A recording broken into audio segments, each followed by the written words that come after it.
గాంధీ భవన్లో కాసేపట్లో టీపీసీసీ సమావేశం జరగనుంది. క్రమశిక్షణ కమిటీ చైర్మన్ మల్లు రవి అధ్యక్షతన నేతలు భేటీ కానున్నారు. పెండింగ్లో ఉన్న నేతల ఫిర్యాదుల మీద సమావేశంలో చర్చించి యాక్షన్ తీసుకునే ఛాన్స్ కనిపిస్తుంది.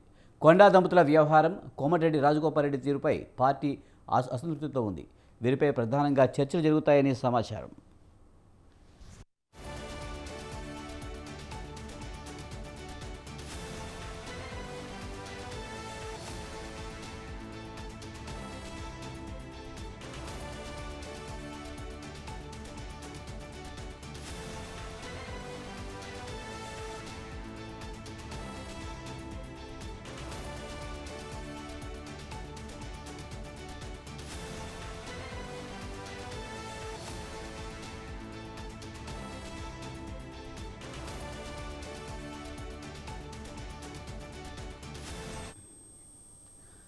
గాంధీ భవన్లో కాసేపట్లో టీపీసీసీ సమావేశం జరగనుంది. క్రమశిక్షణ కమిటీ చైర్మన్ మల్లు రవి అధ్యక్షతన నేతలు భేటీ కానున్నారు. పెండింగ్లో ఉన్న నేతల ఫిర్యాదుల మీద సమావేశంలో చర్చించి యాక్షన్ తీసుకునే ఛాన్స్ కనిపిస్తుంది. కొండా దంపతుల వ్యవహారం, కోమటిరెడ్డి రాజగోపాల్ తీరుపై పార్టీ అసంతృప్తితో ఉంది. వీరిపై ప్రధానంగా చర్చలు జరుగుతాయని సమాచారం.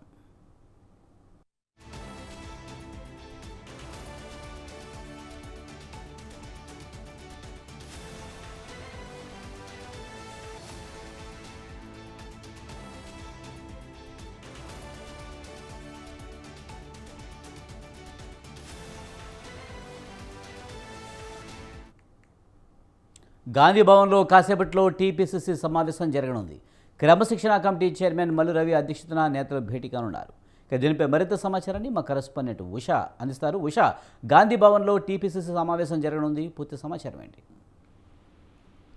విజయ్, క్రమశిక్షణ కమిటీ సమావేశం జరగబోతోంది. మరోసారి ఈ క్రమశిక్షణ కమిటీ చైర్మన్ మల్లు రవి అధ్యక్షతన జరగబోయేటటువంటి సమావేశం ఉదయం 10 గంటలకు ప్రారంభం కానుంది. ఏదైతే గతంలో చేసినటువంటి నేతలు కోమటిరెడ్డి రాజగోపాల్ రెడ్డి కావచ్చు, కొండా మురళి, అలాగే అనిరుద్ధ్ రెడ్డి, ఇతరులు ఎవరైతే పటాన్ చెరువుకు సంబంధించినటువంటి ఎవరెవరైతే ప్రభుత్వాన్ని ఇరకాటంలో పెట్టేలాగా, ప్రభుత్వం ప్రతిష్టను దెబ్బతీసేలాగా చేస్తున్నటువంటి వ్యాఖ్యలు ఏవైతే ఉన్నాయో వీటన్నిటి మీద కూడా ఒక నివేదికను రూపొందించే అవకాశం ఉన్నట్టుగా అయితే తెలుస్తుంది. గతంలో కొండా మురళి ఉమ్మడి వరంగల్లో చేసినటువంటి వ్యాఖ్యలకి సంబంధించి నేతల దగ్గర తీసుకున్నటువంటి ఫీడ్బ్యాక్ తో పాటు పూర్తి స్థాయిలో నివేదికను సమర్పించే అవకాశం ఉన్నట్టుగా అయితే తెలుస్తుంది. మొత్తం మీద క్రమశిక్షణ ఉల్లంఘించిన నాయకులు ఎవరెవరైతే ఉన్నారో ఆ సభ్యుల మీద వేటు వేయాలా, లేదైతే తాత్కాలిక సస్పెన్షన్ చేయాలా అనే దాని మీద కూడా సుదీర్ఘంగా చర్చలు జరిగే అవకాశం ఉన్నట్టుగా తెలుస్తుంది. తాజాగా క్రమశిక్షణ కమిటీ సమావేశం ఏర్పాటుకు సంబంధించి ప్రధానంగా కోమటిరెడ్డి రాజగోపాల్ రెడ్డి చేస్తున్నటువంటి వ్యాఖ్యలు, పార్టీ అంతర్గత విభేదాలపై ఈ సమావేశంలో చర్చించే అవకాశం అయితే ఉన్నట్టుగా అయితే తెలుస్తుంది. అవసరమైతే రాజగోపాల్ రెడ్డికి నోటీసులు పంపడమా, లేకపోతే విచారణ కమిటీలు నియమించి దీని మీద పూర్తి స్థాయిలో నివేదికని సమర్పించాలని కోరడమా అనేది కూడా తెలియాల్సి ఉంది. అన్నిటికంటే ముందు క్రమశిక్షణ పరమైనటువంటి ఫిర్యాదుల్ని తీసుకుని విచారించడం జరుగుతుంది. విచారణ అనంతరం సభ్యులకు అవకాశం ఇవ్వడం, అలాగే అవసరమైతే ఎవరైతే క్రమశిక్షణ తప్పిన వారి మీద హెచ్చరికలు లేకపోతే సస్పెన్షన్స్ ఇలాంటివి తీసుకునే అవకాశం ఉన్నట్టుగా అయితే తెలుస్తుంది. ఇటీవల కాంగ్రెస్ పార్టీ క్రమశిక్షణ కమిటీ సమావేశం సీఎం పై ఘాటుగా వ్యాఖ్యలు చేసినటువంటి కోమటిరెడ్డి రాజగోపాల్ రెడ్డి వ్యాఖ్యల మీద చాలా సుదీర్ఘంగా చర్చ జరిగే అవకాశం ఉన్నట్టుగా ఇవాళ తెలుస్తోంది. ఇతర నేతలు వ్యవహారం మీద కూడా చర్చకు తీసుకునే అవకాశం ఉన్నట్టుగా అయితే తెలుస్తుంది. పార్టీ అంతర్గత గందరగోళాలకు కూడా సమాలోచన జరుగుతాయన్న పరిస్థితులు కూడా తెలుస్తుంది. ఇక ఈ సమావేశంలో ఏ సంస్థలో ఎలాంటి సందర్భంలో వ్యాఖ్యలు చేశారు, అలాగే రాజకీయ పార్టీలు, ప్రభుత్వ లోపల శాఖల్లో, విద్యా సంస్థల్లో ఇటువంటి కమిటీలు ఏదైతే క్రమశిక్షణ కమిటీకి సంబంధించినటువంటి కమిటీలను కూడా ఏర్పాటు చేయాలా వద్దా అన్న కోణంలో కూడా చర్చించే అవకాశం ఉన్నట్టుగా అయితే తెలుస్తుంది. మొత్తం మీద సమావేశానికి మల్లు రవి 10 గంటలకు హాజరు కాబోతున్నారు. హాజరైన అనంతరం పూర్తి స్థాయిలో ప్రతి చోట ఏదైతే లోకల్ బాడీ ఎలక్షన్స్ కన్నా ముందే వీటి మీద కూడా ఒక ఫీడ్బ్యాక్ అధిష్టానానికి పంపించాల్సిన అవకాశం ఉంది. కాబట్టి వీటన్నిటిని కూడా పరిగణలోకి తీసుకొని మరోసారి రిపీట్ కాకుండా ఎవరైతే ఘాటు వ్యాఖ్యలు చేస్తున్నటువంటి నాయకులు ఎవరైతే ఉన్నారో కోమటిరెడ్డి రాజగోపాల్ రెడ్డి కావచ్చు, కొండా మురళి కావచ్చు, వీళ్ళందరి మీద కూడా ఎలాంటి చర్యలు తీసుకోబోతున్నారు? ఏదైతే ఇప్పటి వరకు కూడా క్రమశిక్షణ కమిటీ చైర్మన్ ముందు కేవలం వ్యక్తులు హాజరయ్యారు, ఫిర్యాదుదారులు వచ్చి ఫిర్యాదులు ఇవ్వడము, అలాగే వారి ఫీడ్బ్యాక్ ను కూడా మల్లు రవి క్రమశిక్షణ కమిటీ చైర్మన్ గా తీసుకోవడము, వాటన్నిటిని కూడా నివేదిక మొత్తాన్ని కూడా హెడ్ ఏదైతే అధిష్టానానికి పంపించడము, ఇవి మాత్రమే ఇప్పటి వరకు జరిగింది. కానీ ఇప్పటి వరకు కూడా ఎవరి మీద కూడా ఇంతవరకు కూడా చర్యలు అనేవి మాత్రం తూతూ మంత్రంగానే ఉన్నది అన్న కోణంలో కూడా పార్టీకి సంబంధించి ఏదైతే బాధితులు ఎవరైతే ఉన్నారో ఉమ్మడి వరంగల్ జిల్లాకి సంబంధించినటువంటి కొండా మురళి చేసినటువంటి వ్యాఖ్యల మీద బాధితులు ఎవరైతే ఉన్నారో వారు ఇప్పటి వరకు కూడా ఈ అంశానికి సంబంధించి సాటిస్ఫాక్షన్ అయితే కాలేదు. ఈ మొత్తాన్ని కూడా ఎలా ఏదైతే కొండా మురళి కావచ్చు, అలాగే అనిరుద్ధ్ రెడ్డి కావచ్చు, అలాగే కోమటిరెడ్డి రాజగోపాల్ రెడ్డి మీద ఎలాంటి చర్యలు తీసుకోబోతోంది అధిష్టానం, అలాగే క్రమశిక్షణ కమిటీ తీసుకోబోయేటటువంటి చర్యలు మున్ముందు పార్టీలో ఇలాంటివి మళ్ళీ రిపీట్ కాకుండా ఇది ఒక హెచ్చరిక లాగా ఉండాలన్న కోణంలో కూడా కసరత్తులు చేస్తున్నట్టుగా అయితే తెలుస్తోంది. విజయ్, ఉషా, ప్రధానంగా చూసుకుంటే క్రమశిక్షణ కమిటీ పదే పదే భేటీ అవుతుంది, నేతలతో మాట్లాడుతుంది, కానీ చర్యలు తీసుకోవడంలో మాత్రం ఎందుకో అలసత్వం ప్రదర్శిస్తుందంటూ కూడా విమర్శలు ఉన్నాయి. ముఖ్యంగా కొండా సురేఖ విషయం, కొండా దంపతుల విషయం చూసుకుంటే కనుక ఇప్పటికే 2-3 సార్లు క్రమశిక్షణ కమిటీ ముందు హాజరయ్యారు. అయినప్పటికీ కూడా ఏదో ఒక వివాదంతో వాళ్ళు ఎప్పుడు వార్తల్లోనే ఉంటున్నారు. అలాగే రాజగోపాల్ రెడ్డి చూసుకుంటే కనుక రాజగోపాల్ రెడ్డి సీఎం పైనే కామెంట్లు చేసిన పరిస్థితి, కానీ చర్యలు తీసుకున్న పరిస్థితి లేదు. క్రమశిక్షణ కమిటీ పేరుతో పదే పదే మీటింగ్లు పెట్టడం, చర్యలు తీసుకోకపోవడంతో ఇతర పార్టీల ముందు పలచనే అవకాశం ఉందా?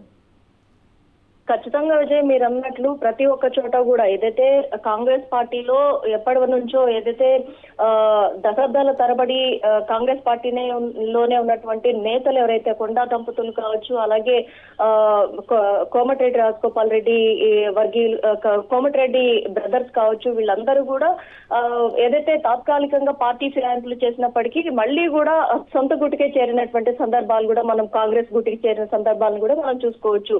ఈ సందర్భంలో కోమటిరెడ్డి రాజగోపాల్ రెడ్డి మీద కావచ్చు, అలాగే కొండా దంపతుల మీద కావచ్చు చర్యలు తీసుకోవాలంటే అటు ఏదైతే వారికి ఉన్నటువంటి ఏదైతే ఫాలోవర్స్ ఎవరైతే ఉన్నారో వారు కూడా ఏదైతే రివర్స్ అయ్యే అవకాశం ఉన్న నేపథ్యంలో పార్టీ కూడా ఆచితూచి ఈ విషయంలో అడుగులు వేస్తున్నట్టుగా అయితే తెలుస్తుంది. పార్టీకి సంబంధించి పార్టీకి కూడా ఎటువంటి అప్రతిష్ట పాలు కాకుండా, అలాగే నాయకులు ఎవరైతే కాంట్రవర్సీ వ్యాఖ్యలు చేస్తున్నటువంటి నాయకులు ఎవరైతే ఉన్నారో వారిని కూడా పిలిచి బుజ్జగించి, అలాగే ఇలాంటి వ్యాఖ్యలు మరోసారి రిపీట్ కాకూడదన్న కోణంలో హెచ్చరికలు చేస్తారా, లేకపోతే వారికి నోటీస్ లిస్ట్ ఇచ్చి తాత్కాలికంగా సస్పెండ్ చేస్తారా? ఇప్పటి వరకు కూడా ఈ చర్యలు ఏవి కూడా క్రమశిక్షణ కమిటీ చైర్మన్ గా బాధ్యతలు స్వీకరించినటువంటి మల్లు రవి ఇప్పటి వరకు కూడా చర్యలు అనేవి తీసుకోలేదు. కేవలం ఈ అంశాలకి సంబంధించి పార్టీలో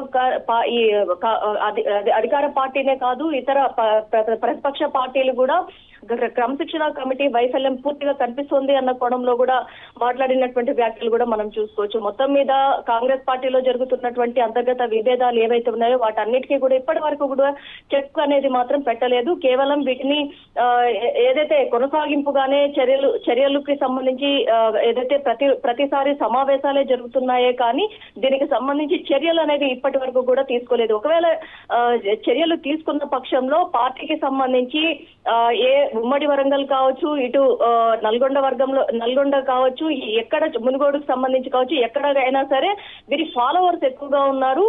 ఇన్ కేస్ వీరి మీద చర్యలు తీసుకున్నట్టయితే ఇది పార్టీకే చాలా వరకు కూడా డ్యామేజ్ అయ్యే అవకాశం ఉన్న నేపథ్యంలో చాలా వరకు కూడా దీన్ని ఆచితూచి క్రమశిక్షణ కమిటీ కావచ్చు, టీపీసీసీ వింగ్ కావచ్చు, వీటన్నిటిని కూడా ఆలోచిస్తున్నట్టుగా అయితే తెలుస్తుంది. ప్రస్తుతం అయితే ఇది మీరు అన్నట్టు వ్యతిరేకత అయితే పార్టీలో ఉన్నటువంటి ఇతర నాయకులు ఎవరైతే కడియం శ్రీహరి అలిగేషన్స్ చేసినటువంటి కొండా మురళి మీద అలిగేషన్స్ చేసినటువంటి ఇతర ఉమ్మడి జిల్లా మంత్రులు ఎవరైతే ఉన్నారో వీరందరూ కూడా ఇప్పటి వరకు కూడా కొండా మురళి మీద చర్యలు తీసుకోలేదు అన్న కోణంలోనే క్రమశిక్షణ కమిటీ మీద కావచ్చు, అధిష్టానం మీద కావచ్చు చాలా వరకు కూడా వ్యతిరేకంగా ఉన్నట్టుగానే తెలుస్తోంది. ఇప్పటి వరకు కూడా ఈ చర్యలు తీసుకోకపోవడానికి కారణాలు కూడా ఈ రోజు జరగబోయేటటువంటి కమిటీ చాలా కీలకంగా మారనున్నట్టుగా అయితే తెలుస్తుంది. ఎలాంటి స్టెప్ తీసుకోబోతున్నారు ఈ నాయకుల మీద, జడ్చర్ల అనిరుద్ధ్ రెడ్డి మీద కావచ్చు, మిగతా ఇతర నేతలు, ఇది ఇప్పటితో ఫుల్ స్టాప్ పెట్టకపోతే స్థానిక సంస్థల ఎన్నికలకు అలాగే మున్ముందు వచ్చేటటువంటి ఎన్నికలకు ప్రతి ఒక్క దానికి కూడా పార్టీకి సంబంధించి ఇట్లా వ్యతిరేకులు